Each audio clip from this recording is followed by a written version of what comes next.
Well, lucky me, I found this old piece of Texas ebony wood in a friend's backyard. It's been sitting there for about 15 to 18 years, somewhere in that time range.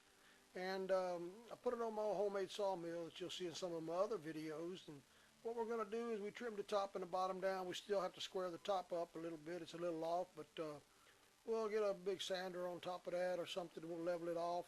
We was able to find a piece of actual glass on Craigslist for a few bucks, and it's a smoked tempered glass, and I believe it'll do fine for this project. Might have a few scratches. We'll polish those out of it.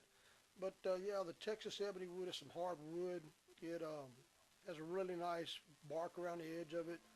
We're going to go ahead and clean this thing up the next couple of days and stain it or put a clear coat on it, some type of lacquer or something to make it look real nice. And voila, we're going to have a really nice coffee table for our living room there.